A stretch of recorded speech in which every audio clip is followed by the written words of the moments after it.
अब हम लोग पढ़ने वाले हैं ये सेल थ्योरी, ठीक है। सेल थ्योरी के अंदर मतलब 2 साइंटिस्ट इन्वॉल्व है, एक है स्लीडन और एक है श्वान। ये स्पेलिंग थोड़ा बहुत मतलब चेक कर लो, ठीक है। अब देखो वो थ्योरी क्या था, सेल थ्योरी स्टेट्स कौन कौन चीज़ के ऊपर। देखो और एक साइंटिस्ट भी है इसके अंदर, ये भी तुम लोग नोट कर सकते हो, वो है रुडोल्फ वर्च्यू, ठीक है। देखो 3 पॉइंट्स सेल थ्योरी में आया था, ठीक है। नंबर 1 पॉइंट क्या था? नंबर 1 पॉइंट था the cell is the smallest unit of all living thing. Cell is the small, ये तो तुम लोग शायद जानते ही होंगे, एकदम इजी चैप्टर है भाई, एकदम इजी। देखो cell is the smallest unit of all living thing.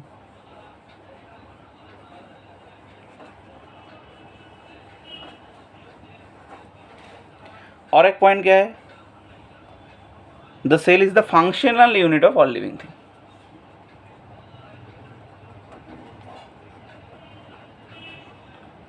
Functional unit of all living thing. और अंत में जाते जाते ये मतलब रुडोल्फ वर्च्यू साहब एक मतलब लाइन ऐड कर दिया कि all cells arise from pre existing cells. All cells arise from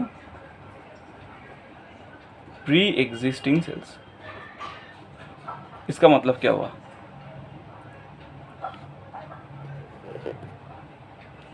इसका मतलब देखो यहाँ पे एक सेल है और ये जब सेल डिवीजन करेगा तो इसके अंदर से 2 सेल आएगा, ये जब फिर से डिवीजन करेगा तो और 2 सेल आएगा, और ये मतलब चलता रहेगा चलता रहेगा चलता रहेगा। तो देखो ये सेल इस सेल से आया है, ये सेल इस सेल से आया है, मतलब क्या? All cell arise from pre existing cell. ये सेल पहले से एग्जिस्ट कर रहा था, प्री एग्जिस्टिंग सेल है, तो उससे ये सेल अराइज हुआ, समझे? मतलब इसका मदर सेल ये है, ये समझ लो, एकदम इजी चीज़ है, ठीक है, एकदम इजी चीज़ है। और एक चीज़ मैं मतलब थोड़ा बहुत लिख लेता हूँ, ये साहब थे जूलॉजिस्ट थे, और ये दोनों नाम बहुत इम्पोर्टेंट है, ये नाम इम्पोर्टेंट है, ये भी नाम बहुत इम्पोर्टेंट है, ये भी नाम बहुत इम्पोर्टेंट है। और ये साहब थे बोटनिस्ट, ये साहब थे बोटनिस्ट। एक सेकेंड, थोड़ा बहुत लाइट का समस्या हो रहा है। ये सब थे बोटनिस्ट, एक सेकेंड, अब शायद तुम लोगों को दिख पा रहा है, ठीक है।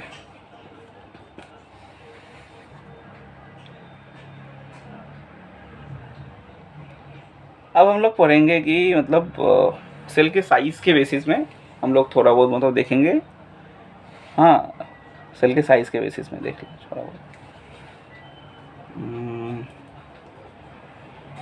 Types of cell on the basis of shape and size.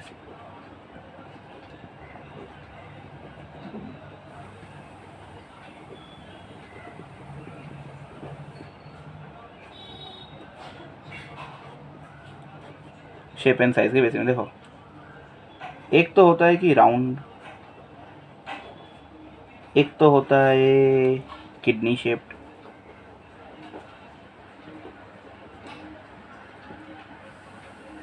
ठीक है। एक होता है नंबर 3rd पॉइंट, एक होता है क्या लॉन्गेस्ट, मतलब लॉन्गेस्ट सेल होता है, देखो कुछ लार्जेस्ट सेल, अच्छा स्मॉलेस्ट सेल भी है, अच्छा बाइकॉन्केव सेल भी है। देखो इसका एग्जाम्पल मेसोफिल सेल भी हो सकता है, मेसोफिल सेल, ऐसा कुछ नहीं है, मेसोफिल सेल। किडनी सेल का एग्जाम्पल क्या? गार्ड सेल, मतलब स्टोमाटा का जो सेल होता है ना, हाँ वही वाला गार्ड सेल। स्पेलिंग थोड़ा बहुत चेक कर लो भाई, मैं बहुत वीक हूँ स्पेलिंग में। गार्ड सेल ऐसा कुछ होता है, जानते ही होगे भाई लोग, इतना तो इंटेलिजेंट तुम सभी लोग हो, ऐसा कुछ। और इसके बाहर जो एपिडर्मल सेल्स होता है, हाँ वो वाला होता है कुछ। तो इसका तुम मतलब शेप देखो कैसा कैसा है, एक किडनी शेप या बिन शेप भी तुम इसको कह सकते हो, ठीक है। लॉन्गेस्ट सेल क्या है? नार्व सेल, ये तो जानते ही हो गए ना। अब ये नार्व सेल तो तुम लोग जानते ही होंगे ना। ये देखिए नार्व सेल कैसा होता है, ऐसा कुछ होता है।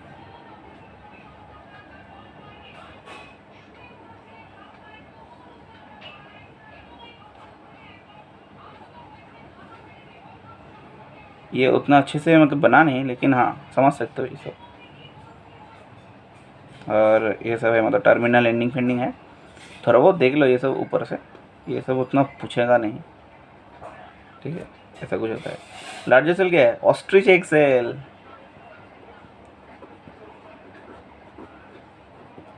स्मॉलेस्ट सेल क्या है? बैक्टीरिया सेल बोल सकते हो। आरबीसी सेल भी है, लेकिन वो ओरिजिनली नहीं है, एक बैक्टीरिया सेल होता है, और वो भी स्पेसिफिकली माइकोप्लाज्मा का जो सेल होता है, जो सेल माइकोप्लाज्मा का होता है। माइकोप्लाज्मा एक बैक्टीरिया होता है, मतलब एक मोनेरा के अंदर आता है, और माइकोप्लाज्मा के अंदर भी एक स्पेशली पीपीएलओ टाइप का एक होता है। इसका फुल फॉर्म तुम लोगों को शायद नहीं लगेगा, इसका फुल फॉर्म है प्लूरो निमोनिया लाइक ऑर्गेनिज्म, ठीक है। ये है रियल स्मॉल सेल। इसका साइज होता है 0.1 माइक्रोमीटर टू 0.3 माइक्रोमीटर। ये सब मतलब क्लास 11 एनसीईआरटी में लिखा है।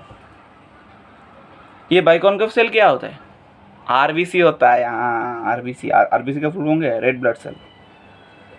Red blood cell. अच्छा बोल, तो ये बाइकॉन्केव क्यों होता है? क्योंकि ये लोग को एक टास्क दिया जाता है, टास्क, हाँ, जो कि मतलब इन लोगों को ऑक्सीजन कैरी करना पड़ता है बहुत हैवी अमाउंट में। उसके लिए ये लोग अपना न्यूक्लियस और अपना जो मेम्ब्रेन बाउंड ऑर्गन लिया है उन लोगों को हटा देते हैं, ताकि वो लोग भर भर के ऑक्सीजन कैरी कर सकें, ठीक है, ऑक्सीजन कैरी कर सकें।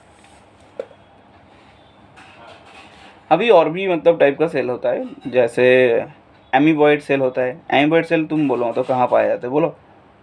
एमीबा में होता है, इजी है। और एक होता है एमीबॉइड सेल। एमीबॉइड सेल ये कहाँ पाया जाता है? एमीबा में। और एमीबा क्या है? प्रोटिस्ट है। ऐसा कुछ होता है ना एमीबा। तुम लोग मतलब क्लास 6 में ये सब मतलब पढ़े हो, क्लास 6 या 7 में। तो देखो एमीबा का इस जगह को मतलब क्या कहते हैं? फॉल्स फिट है, मतलब ये स्यूडोपोडिया, मतलब ये दोनों की हेल्प से ये मतलब खाना इनटेक करता है ये सब। ये है फॉल्स फिट, इसका मतलब क्या है? स्यूडोपोडिया। इसका नाम है स्यूडोपोडिया।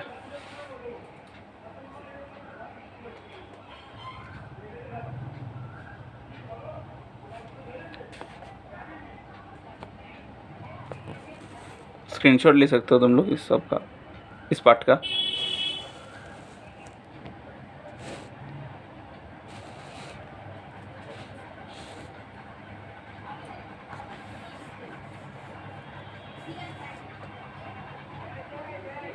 ठीक है।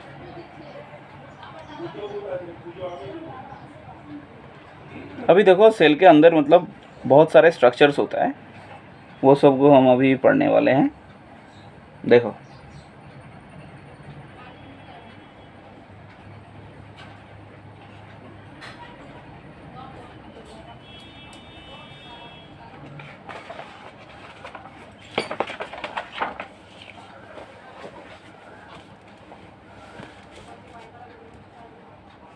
सेल के अंदर हम लोगों को पढ़ना है अभी।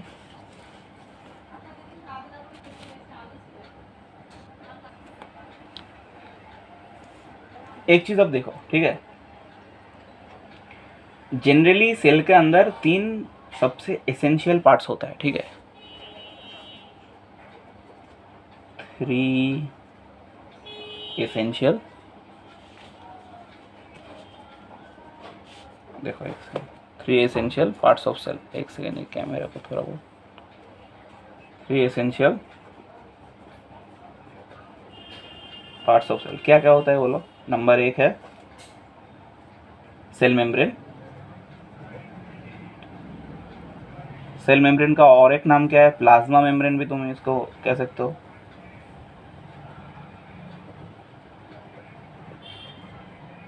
और क्या है? न्यूक्लियस है। और है cytoplasm.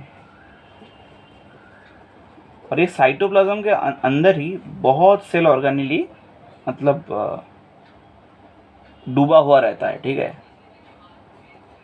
Consist many cell organelle. अब एक चीज़ तुमको मतलब पता होना चाहिए, कुछ कुछ सेल ऑर्गेनेली कंपाउंड माइक्रोस्कोप के हेल्प से मतलब दिखाई देता है और कुछ कुछ बिल्कुल भी नहीं दिखाई देता है, लाइक राइबोसोम। राइबोसोम को देखने के लिए तुमको लगेगा इलेक्ट्रॉन माइक्रोस्कोप का कमाल, ठीक है, मतलब हेल्प लगेगा। कमाल क्या ही होता है। अब देखो थोड़ा बहुत, तो पहले हम लोग पढ़ते हैं, क्या पढ़ेंगे, पहले हम लोग पढ़ते हैं साइटोप्लाज्म, ठीक है।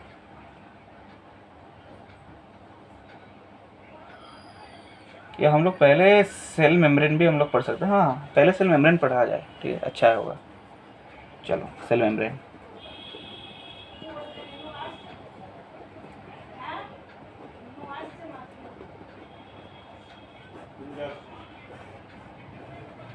सेल मेम्ब्रेन क्या होता है बोलो। सेल मेम्ब्रेन, पहले तो तुमको एक चीज़ ये पता होना चाहिए, सेल मेम्ब्रेन सारे सेल में नहीं होता है, बिल्कुल भी नहीं। अगर मैं तुमको यहाँ पे एक मतलब क्वेश्चन पूछूँ, statement 1,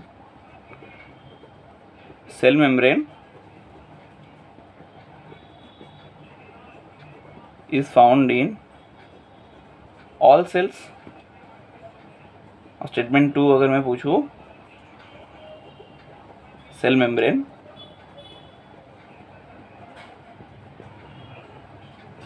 is found in bacteria cell, bacteria and animal cell। मैंने तुम लोगों को थोड़ा बहुत घुमाया है। सेल मेम्ब्रेन सारे सेल में ही होता है, सारे सेल में ही सेल मेम्ब्रेन पाया जाता है। सेल वॉल कुछ कुछ सेलों में नहीं पाया जाता। उसके ये मतलब सेल मेम्ब्रेन सारे सेल में पाया जाता है, इसलिए ये one of the 3 essential part of cell है। मतलब cell membrane is found in all cell, ये भी करेक्ट है, ट्रू है। और cell membrane is found in bacteria cell and animal cell, ये भी करेक्ट है। यहाँ पे अगर प्लांट सेल भी लिखा होता तो भी ये ट्रू ही होता, ठीक है। देखो मतलब ये कि present in all the cells, ठीक है। अब देखो इसका मतलब सेल मेम्ब्रेन का जो केमिकल नेचर क्या है, इसका केमिकल नेचर है, ये है फॉस्फोलिपिड है, फॉस्फोलिपिड है ये चीज़, फॉस्फोलिपिड है, ठीक है। ये ऐसे ऐसे दिखने में होता है। और इसका और भी अगर मैं थोड़ा बहुत डिटेल में जाऊँ तो ये होता है फॉस्फोलिपिड का बाई लेयर, ये होता है फॉस्फोलिपिड का बाई लेयर। मैं शो कर रहा हूँ, फॉस्फोलिपिड बाई लेयर। अभी देख फॉस्फोलिपिड का बाई लेयर, ये अगर एक सेल है, ये अगर एक सेल है, ऐसे ऐसे करके ये रहता है, देख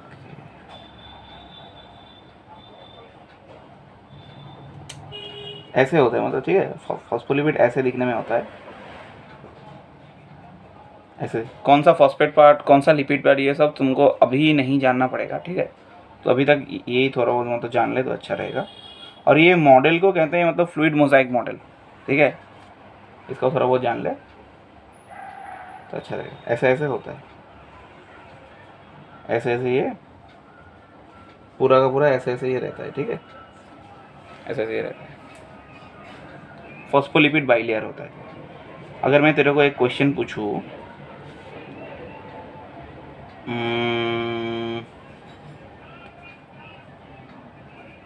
animal cell and plant cell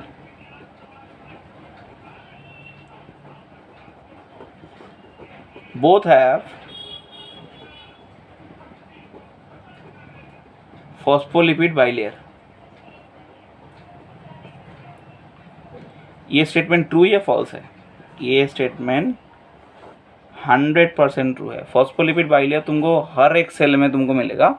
और इंटरेस्टिंग बात है, ये फॉस्फोलिपिड बाइलेयर तुमको हर एक जो मेम्ब्रेन बाउंड ऑर्गेनेल होता है उसके अंदर भी तुमको ये सेम चीज़ ही मिलेगा, डीटो सेम टू सेम तुमको मतलब चीज़ मिलेगा, ठीक है। अभी देख कुछ कुछ मतलब फंक्शंस है, इस सब चीज़ को हम पढ़ लेते हैं अभी।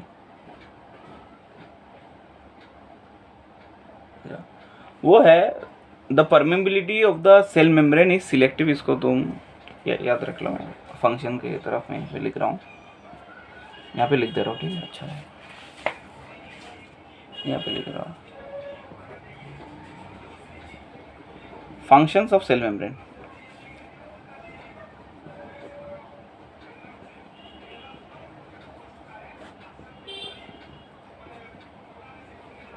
अच्छा, इस मॉडल जिस मैंने इस जो मॉडल है ना, इसका नाम है फ्लूइड मोजाइक मॉडल। ये थोड़ा बहुत लर्न कर लो, एक्स्ट्रा है, फ्लूइड मोजाइक मॉडल। ये तुम्हारा मतलब डिटेल में है क्लास 11th में, ठीक है। तो अब देखो फंक्शन ऑफ सेल मेम्ब्रेन क्या क्या है। देखो, एक तो है the permeability of the cell membrane is selective. Cell membrane is selectively permeable. ये क्या, ये क्यों है बोलो, ये क्या और ये क्यों है, दोनों बोलो।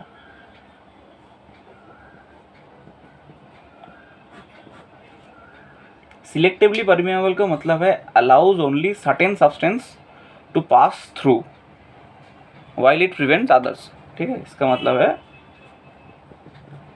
It only allow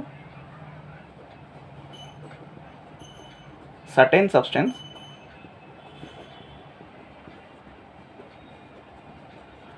to move in and out of cell।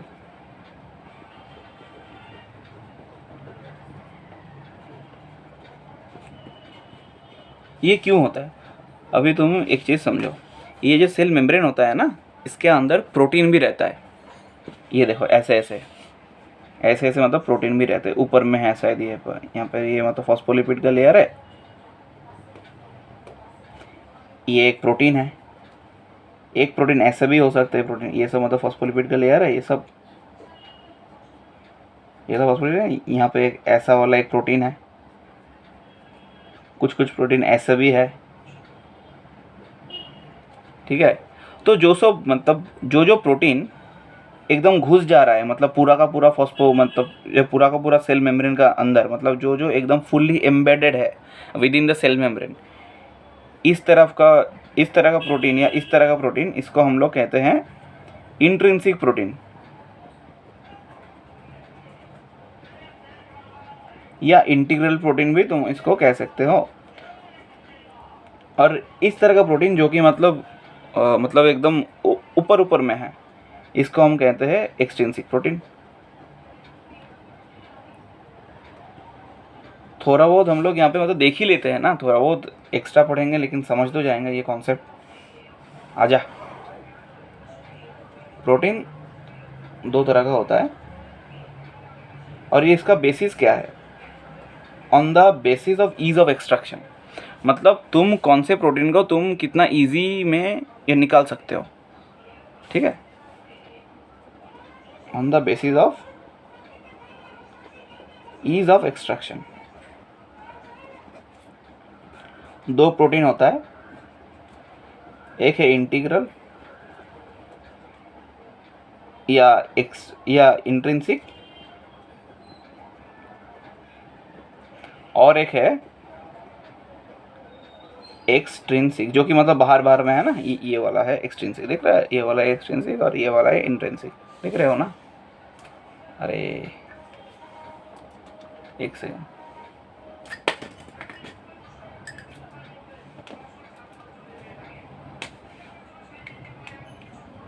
अब देख लो, ये इंट्रिंसिक का भी अंदर मतलब ना बहुत सारे टाइप होता है। एक जैसे हुआ चैनल्स, एक हुआ पंप्स, ऐसा कुछ होता है। और ये जो मतलब तुम जो मतलब जानते हो ना, वो मतलब हार्मोन्स जो एक्ट ऑन टारगेट ऑर्गन, मतलब वो एक्ट ऑन टारगेट ऑर्गन का मतलब क्या है, टारगेट ऑर्गन के ऊपर कुछ कुछ प्रोटीन होता है, वह है रिसेप्टर प्रोटीन, और वो है इस तरह का प्रोटीन, इस तरह का प्रोटीन होता है वो, ठीक है।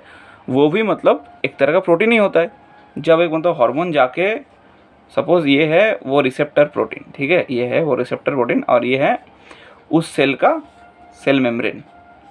यहाँ पे जब हार्मोन आता है तब ये सेल को ये स्टिमुलेट करता है, तब ये मतलब सिग्नल सेल के अंदर भेजता है, ठीक है, ऐसा कुछ होता है। मतलब ये है रिसेप्टर प्रोटीन। ये भी तो एक प्रोटीन ही हुआ ना, और ये तो सेल मेम्ब्रेन हुआ, और ये है हार्मोन। तो एक चीज़ तुमको समझना पड़ेगा, स्पेसिफिक सॉल्यूट या स्पेसिफिक हार्मोन ये सब स्पेसिफिक प्रोटीन के लिए ही होता है।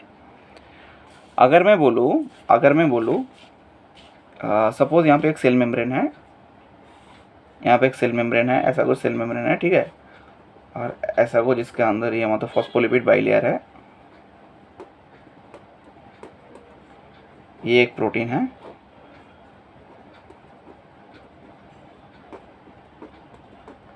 सपोज मैं बोला ये वाला जो चैनल है ये only and only Na+ ion के लिए ही परमिएबल है, इसके अंदर से सिर्फ और सिर्फ Na+ आयन ही आ सकता है। अगर मैं इसके अंदर Zn+2 डाल दो तो ये नहीं आएगा, ये नहीं आएगा। ये एक प्रॉपर्टी भी होता है मतलब प्रोटीन का, उस प्रॉपर्टी का नाम है सिलेक्टिविटी ऑफ प्रोटीन। हाँ, प्रोटीन ओनली सर्टेन सॉल्यूट के लिए ही परमिएबल होता है, सबके लिए नहीं होता। उसलिए ही यहाँ पे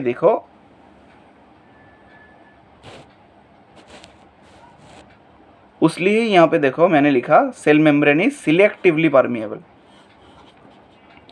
अगर मैं यहाँ पे एक क्वेश्चन बनाऊँ, यहाँ पे देखो एक क्वेश्चन बनाता हूँ, वो है असर्शन। पहले मैं लिखता हूँ असर्शन। वो असर्शन क्या है? सेल मेम्ब्रेन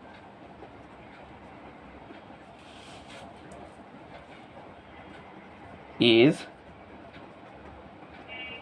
selectively permeable, और मैं एक रीज़न लिखता हूँ उसका, ड्यू टू द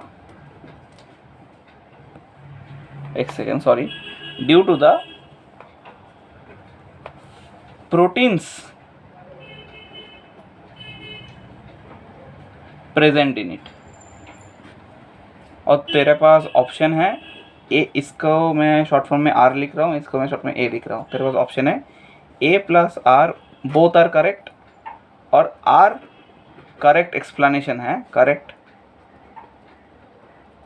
एक्सप्लेनेशन है ऑफ ए। ठीक है, यहाँ पे और एक ऑप्शन है A+R दोनों करेक्ट है, लेकिन आर जो है ना, आर यहाँ पे मैं आर को मैंने ये दिखाया, ये are not the correct explanation of ए।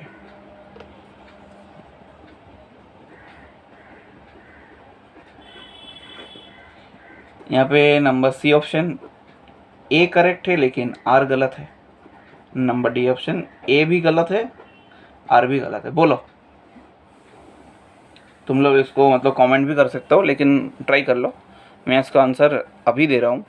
इसका आंसर होगा क्या? देखो, मैंने यहाँ पे अभी इस चीज़ को पढ़ाया। देखो, सेल मेम्ब्रेन तो सिलेक्टिवली परमेबल, ये तो 110%, ये तो मतलब ये बुकिश लैंग्वेज में एकदम ये लिखा है। और ये किस लिए होता है? Due to the proteins presenting. Absolutely ठीक, मतलब इसका करेक्ट एक्सप्लेनेशन भी है, ये आंसर होगा इसका। ठीक है, अब थोड़ा बहुत और भी कुछ है पॉइंट्स, ये भी देख लो। अब हम लोग मतलब सेल मेम्ब्रेन या वैसा कुछ हम लोग बाद में भी हम लोग पढ़ सकते हैं। ठीक है, अभी तक यही है, ये थोड़ा बहुत देख लो। ठीक है, अच्छे से पढ़ लो ये चीज़, ये सब चीज़। देखो, हमारे पास और भी कुछ मतलब फंक्शंस हैं, ये भी तुम थोड़ा बहुत जान ही लो। ठीक है, देख लो थोड़ा बहुत। एक सेकेंड, यहाँ पे मैं इस सबको मतलब लिख दे रहा हूँ। एक तो है सेल मेम्ब्रेन शेप और साइज को भी मतलब मेंटेन करता है। Cell membrane maintains shape and size of cell. और एक है, वो तो मैं मतलब ये पहले भी ऑलरेडी पढ़ा चुका हूँ। वो है, मैंने तुम लोगों को मतलब कहा था ना, ये सेल का एक फंक्शन है कि ये मतलब एक बाउंड्री की तरह ये एक्ट करता है, वही है वो। इनडायरेक्टली ये सेल मेम्ब्रेन का ही तो मतलब फंक्शन है। तो देखो, यहाँ पे मैं लिख रहा हूँ, सेपरेट्स, एक second, separates contents of cell from its surrounding. Separates contents of cell from its surrounding.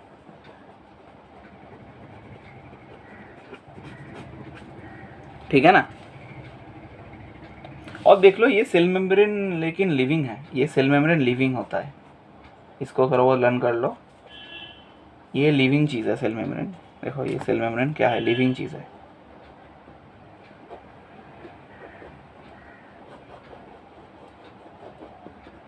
Cell membrane ऐसे तो लिविंग चीज़ है, लिविंग चीज़ ही होता है सेल मेम्ब्रेन ऐसे। ये इम्पोर्टेंट है ये वाला चीज़, ये आ सकते हैं क्वेश्चन, बहुत चांस है इसको आने में।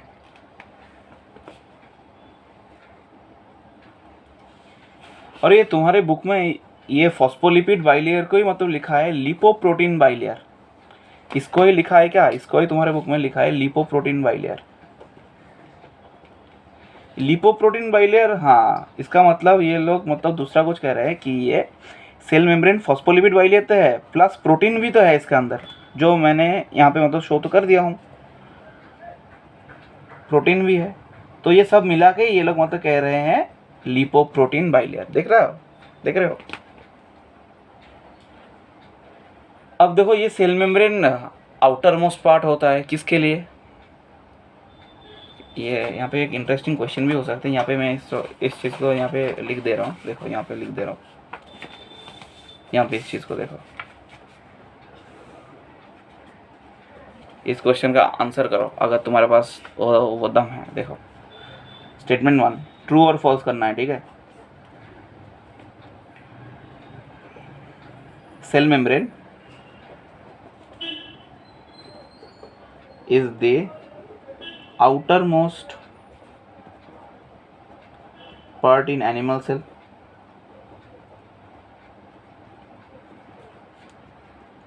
Statement 2 cell membrane is the outermost part in bacteria cell, bacterial cell. और स्टेटमेंट 3 क्या है, स्टेटमेंट 3 है सेल मेम्ब्रेन इज दी, अच्छा वही वाला है, outermost part in plant cell. इसका जो सही आंसर होगा वो बोलो, 1 second, 2 second, 3 second, 4 second, comment करो, कमेंट करो। अच्छा जिसने ये वाला आंसर दिया है, आंसर है स्टेटमेंट 1 है करेक्ट, स्टेटमेंट 2 है फॉल्स, स्टेटमेंट 3 है फॉल्स। प्लांट सेल का क्या है, प्लांट सेल का क्या है, प्लांट सेल का है सेल वॉल है आउटर, सेल वॉल है आउटर, ठीक है। और ये बैक्टीरियल सेल का क्या होता है जानते हो, ये बैक्टीरियल सेल लोगों का होता है कैप्सूल, एक लेयर होता है वो मतलब ग्लाइकोकैलिक्स से वो चीज़ मतलब बना हुआ होता है कैप्सूल, ग्लाइकोकैलिक्स से ये बना हुआ होता है, ठीक है। बस आज के लिए इतना ही, बाकी हम कल भी ज़रूर मिलेंगे, ठीक है। तो थैंक यू।